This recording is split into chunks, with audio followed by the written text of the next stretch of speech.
그 각각의 경기에서 투자 적기인 펀드들이 존재를 합니다. 네. 그럼 지금이 어느 상황이냐? 이게 사실 제일 중요하지 그죠. 않겠어요? 최근에는 이런 절대 수익 추구형 펀드들이 인기를 끌고 있어요. 그래서 어떤 상황에서도 돈을 벌겠다. 네.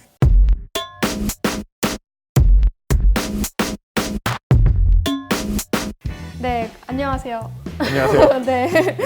펀드 투자의 특징과 펀드 투자 시의 주의점 이거 알려주셨는데요. 예. 또 더 한 발 나아가서 알아야 될 게 있잖아요. 예. 뭐가 있죠? 종류를 아셔야 될 것 같아요. 종류를 예. 아셔야죠. 그리고 하이라이트가 남아 있는데요. 어떤 경기 상황에서 어떤 펀드를 드는 게 조금 더 유리할지 이런 것도 알려주신다고. 예, 알려드려야죠. 네. 그러면 먼저 종류부터 살펴보도록 하겠습니다.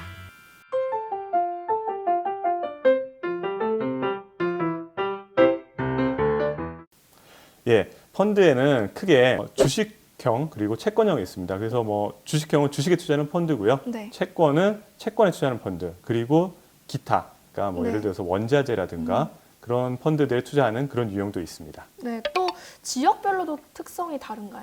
예, 전 세계를 대상으로 투자하는 글로벌형 그리고 예를 들어서 미국 또는 뭐 유럽 또는 이제 선진국에만 투자한다던가 아니면 신흥국에만 투자한다던가 그렇게 유형별로 나눌 수 있을 것 같습니다.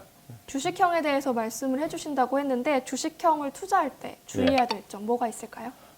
예, 첫 번째는 먼저 이제 투자 대상 자산이 넓으면 넓을수록 펀드의 변동성이 줄어듭니다. 예를 들어서 중국 같은 경우로 말씀을 드릴게요. 중국 같은 경우에는 최근에도 그렇긴 하지만 미중 무역 분쟁으로 인해 가지고 네. 중국 주식이 영향을 많이 받았어요.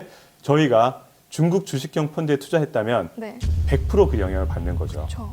근데 만약에 저희가 이머징 마켓 펀드에 투자를 했어요. 네. 그러면 중국이 어느 정도 비중이 있습니다.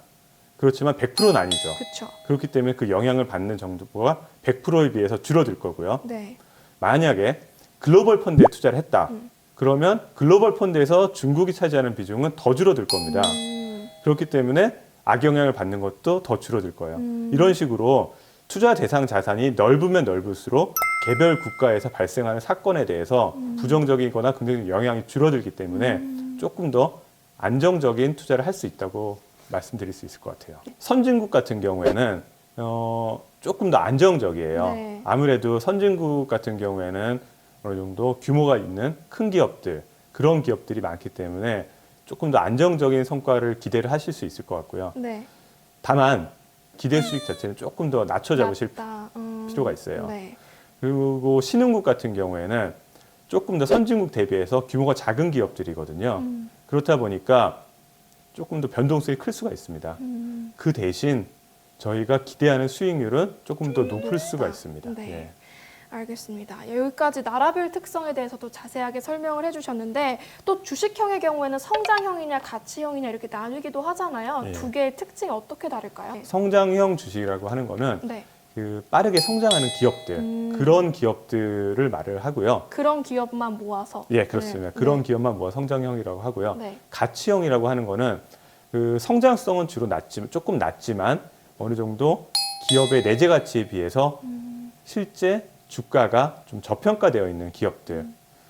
예를 들어서 설명을 드리면 네. 성장형은 주로 이제 IT 기업들이 많아요. 네. 뭐 페이스북, 아마존, 뭐 빵이라고 빵. 말을 네. 예, 빵 그런 기업들이 성장형 기업들의 대체적인 표본이고요. 가치형 기업들 같은 경우에는 은행주, 은행주. 그리고 뭐 에너지주, 뭐 에너지. 석유회사, 뭐 아니면 또 그 발전회사 그런 기업들입니다. 그런 기업들. 예. 그런데 최근에는 약간 성장형 펀드가 많이 뜨고 있나요? 혹은 가치형 펀드가 예. 좀 주목을 받나요? 일반적으로 이제 경기의 순환 네. 사이클에 따라서 어떨 때는 성장형이 좋을 때도 있고 네. 가치형이 좋을 때도 있어요. 네. 근데 최근에 거의 한 10년 정도 그 금융위기 이후로는 계속해서 성장형 주식이 훨씬 더 좋았어요. 그 이유는 아무래도 이제 최근의 테마가 네. 4차 산업, 뭐 빵, 네, 그런 그렇죠. 것들이잖아요. 네. 그런 기업들이 다 성장형 성장형. 주식이에요. 아. 그래서 최근에는 성장형이 좋았었고요. 또 이제 테마가 바뀔 수도 있지만 그거는 이제 경기 국면에 따라서 좀 바뀝니다. 네. 알겠습니다. 지금까지 주식형 펀드에 대해서 알아봤고요. 이제는 채권형 펀드에 대해서 알아볼 차례인데요. 채권형 펀드는 주식에 투자하지 않으면서 60% 이상을 채권에 투자하는 펀드를 일컫습니다. 주식형과 마찬가지로 지역별로도 나뉘고 또 투자 대상에 따라서도 나뉜다고 하는데요. 예. 어떻게 나뉘죠? 이것도 마찬가지로 그 지역별로 먼저 나눌 수 있을 것 같아요.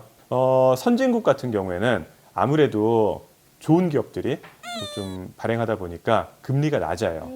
그 대신 안정적입니다. 그쵸. 변동성이 좀 적다는 그런 특징이 있을 수 있을 것 같고요. 주식형이랑 거의 비슷하네요. 예, 거의 비슷합니다. 네, 예.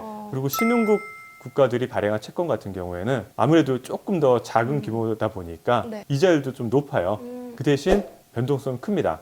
예, 채권에서 특징적인 분류인데요. 신용 등급별로도 나눌 수가 있습니다. 신용 등급별로 투자 등급 채권, 그것은 대도 이제 고등급 채권이라고 할 수 있는데요. 네. 신용 등급 많이 들어보셨죠? 그래서 네네. 트리플 A에서 트리플 B까지의 그런 채권들에 투자하는 펀드가 있을 수 있고요.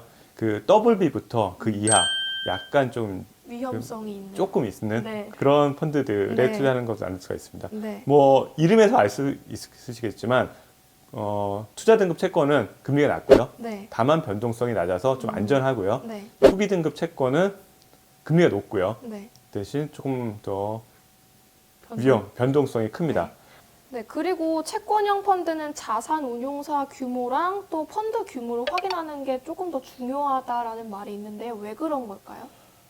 예, 채권 같은 경우에는 주식에 비해서 거래 단위가 좀 큽니다. 네. 그렇기 때문에 펀드 규모가 어느 정도 일정 수준 이상이 되는 펀드를 고르시는 게 좋아요. 네.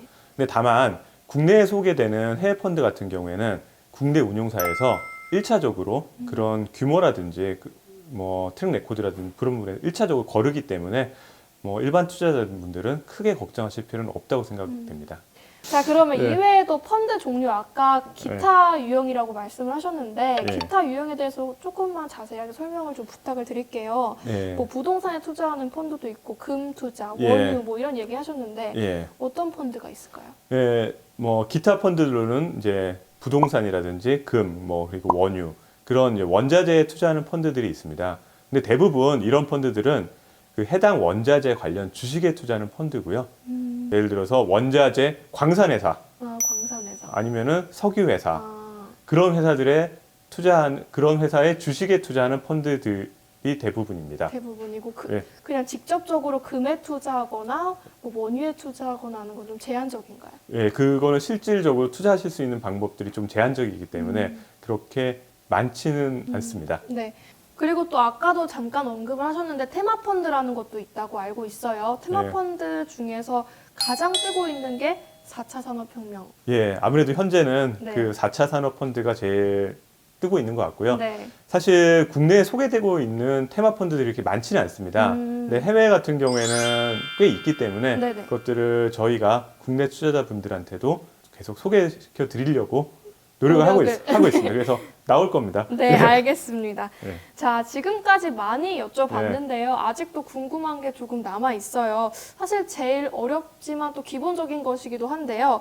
펀드 수익률이 경기에 영향을 받는 것은 뭐 당연한 얘기일 것 같아요. 그러면은 지금 어느 경기 국면에 있느냐에 따라서 나에게 조금 유리한 펀드를 찾을 수 있을 것 같아요. 네. 그런 거에 대해서 설명을 부탁을 드리겠습니다. 예. 그리고 정말 펀드 투자를 잘 아시는 것 같아요. 저요? 네, 잘 잘 아시는 것 같아요. 몰라요. 그렇게 네. 하시는 게 맞거든요. 네, 네, 네. 예. 경기는 항상 변동을 하거든요. 네네. 그래서 그 각각의 경기에서 투자 적기인 펀드들이 존재를 합니다. 네. 일단 경기 같은 경우에는 첫 번째 이제 회복기, 뭐 화랑기, 그리고 후퇴기, 그리고 침체기 네. 이렇게 한 4가지 정도로 구분이 될 수 있을 것 같아요. 네. 그래서 회복기, 화랑기 같은 경우에는 주식형 펀드가 좋습니다. 그리고 그 투기 등급 채권형 펀드가 네. 좋아요. 음. 그리고 후퇴기 같은 경우에 사실 그 주식형 펀드, 채권형 펀드, 뭐 그리고 현금 뭐 다 수익률이 비슷비슷해요. 네네. 그리고 침체기 같은 경우는 아무래도 경기가 안 좋을 때다 보니까 음. 주식형 펀드는 안 좋고요. 채권형 펀드가 좋습니다. 그럼 지금이 어느 상황이냐? 이게 사실 제일 중요하지 그죠. 않겠어요? 예. 대부분의 국가들 같은 경우에는 현재 경기 후퇴기에 진입해 있는 것으로 저희는 이제 판단을 하고 있고요. 네. 경기 후퇴기 같은 경우에는 특정한 자산군이 좀 초과 성과를 내지 않는 그런 특징을 가지고 있어요. 그래서 만약에 경기 후퇴기에 지금이 초기라면 그래도 주식형 펀드에 투자를 하는 게 좋겠지만 저희가 생각을 하기에는 네. 경기 후퇴기에 어느 정도 말기에 가까운 것 같아요. 지금 현재. 예, 지금 현재가. 그렇기 때문에 저희는 채권형 펀드에 투자하는 게 조금 더 바람직하지 않나. 그렇게 저희가 생각을 하고 있습니다. 네, 잘 알았습니다. 자, 그러면 이런 이론이 사실 이게 이론적인 측면이잖아요. 이게 실제 시장에 적용되는지가 궁금해요. 어떻게 됐을까요? 시장은 투자자분들은 생각처럼 되게 스마트하신 것 같아요. 그래요? 예. 네. 2019년에 올해 상반기 펀드 시장을 보면은 공모펀드 시장이 전반적으로 한 3.8조 정도 늘어났어요. 그리고 국내 채권이 4조 4천억, 그리고 해외 채권이 1.5조. 이렇게 제일 많이 늘어난 카테고리입니다. 네. 저희가 생각하고 있는 그런 경기 국면을 일반 투자자분들도 똑같이 생각하고 계시다는 거죠. 그래서 일반 투자자분들도 채권형 펀드에 많이 가입을 예, 하고 계신다. 그러셨더라고요. 네, 이게 예. 증명이 됐네요. 예. 네. 그러면 근데 해외 주식형 펀드는 어떤가요? 사실 해외 주식형 펀드는 상반기에 수익률이 좋았어요. 네. 평균적으로 약 한 18% 정도. 그래서 수익률은 채권형 펀드 대비 높았지만 네. 그 투자자분들은 다 환매를 하셨어요. 왜요? 아무래도 경기 침체기가 다가오고 있다. 그렇게 생각을 하셨나 봐요. 직감을 딱 하신 건가 봐요. 아니면 어느 정도 수익이 났기 때문에 환매를 하셨을 수도 있고요. 그래서 전반적으로 그 한 1.3조 정도 환매가 나왔습니다. 그렇군요. 그럼 약간 예시를 살펴보는 것도 좋은 방법일 것 같아요. 예. 어떤 펀드들이 상반기에 조금 인기를 끌었나요? 상반기에 인기를 끌어모은 펀드는 네. 두 가지 펀드를 말씀드릴 수 있을 것 같아요. 네. 첫 번째는 이제 신한 BNP 파리바에서 나온 H2O 글로벌 본드 펀드예요. 네네. 이 펀드 같은 경우에는 올해 한 6,400억 정도 네. 자금을 끌어모았고요. 네. 그리고 하나 UBS에서 나온 핀코 글로벌 인컴 펀드. 이 펀드 같은 경우에는 1.1조 정도 돈을 모았습니다. 둘 다 채권형 펀드고. 예, 둘 다 채권형 펀드고요. 네. 근데 제가 듣기로는 이 두 펀드가 절대 수익 추구 펀드? 예, 맞습니다. 라고 하는데 절대 수익 추구 펀드는 어떤 펀드를 말하는 거죠? 펀드는 앞서서 말씀드렸다시피 벤치마크가 있어요. 네네. 그래서 그 벤치마크에 따라서 투자를 하는 건데요. 이 펀드들 같은 경우에는 벤치마크를 추구하는 게 아니라 절대 수익을 추구를 합니다. 그래서 어떠한 상황에서도 플러스 수익을 낼 수 있도록 낼 수 있도록.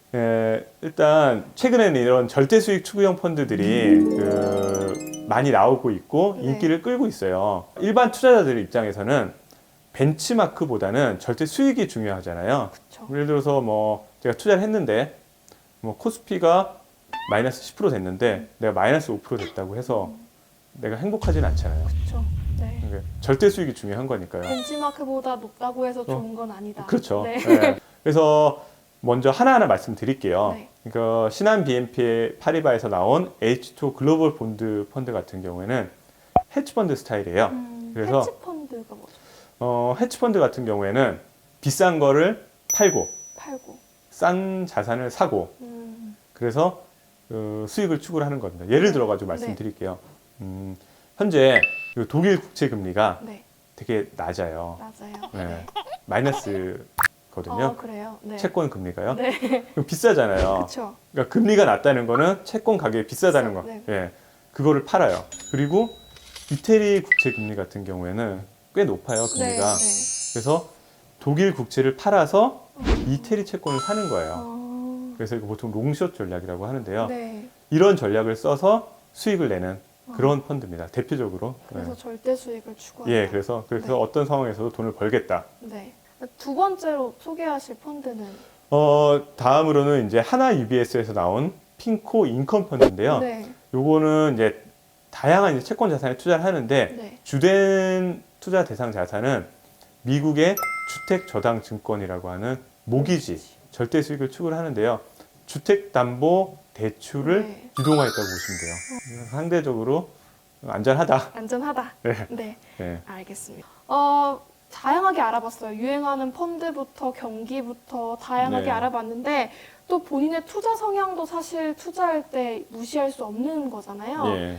그럼 본부장님께서는 네. 실제 펀드 투자하시죠? 예, 합니다. 예.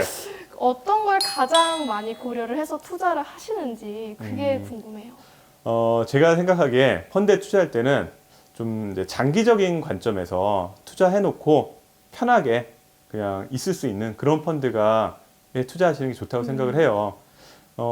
다들 그 생업이 있으시잖아요. 그렇죠. 예, 기자님은 기자가 네. 일이시고 네. 그러니까 다들 생업이 있는데 그 생업을 열심히 하시고 네. 투자는 그냥 전문가. 전문가한테 남겨놓고 또 투자하실 때 투자 대상 자산이 넓은 펀드에 투자하시는 게 좋은 것 같아요. 아까도 계속 예, 말씀하셨잖아요. 그게 저는 정말 네. 일반 투자자한테 제일 중요한 요인이라고 생각을 하거든요. 넓은데 투자하는데 넣어놓고 그거를 생업으로 하시는 분들이 결정하시라고.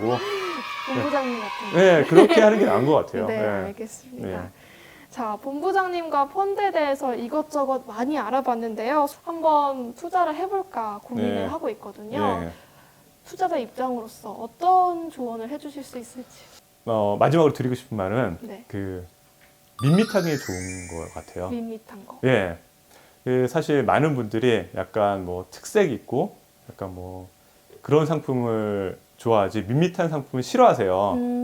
뭐 글로벌 주식, 글로벌 채권 별로 안 좋아하세요. 너무 넓어서. 너무 넓고 뭐 그 아무거나 다 투자한다는 거 아니냐. 근데 항상 고수익에는 고위험이 따릅니다. 네. 그렇기 때문에 밋밋한 저위험 상품에 투자를 하시고 마음 네. 편하게 밤에 잠을 주무시는 게 좋다고 저는 생각을 합니다. 알겠습니다. 그러면 밋밋한 투자 예. 네, 실천에 옮겨보도록 하겠습니다. 여기까지 박재우 신한 BNP 파리바 자산운용 본부장님이셨습니다. 네, 감사합니다. 감사합니다. 선진국 펀드 같은 경우에는 조금 더 다시 말씀드릴게요. 첫 번째는 이제 신한 BNP 파리바 저희 회사인데요. 예,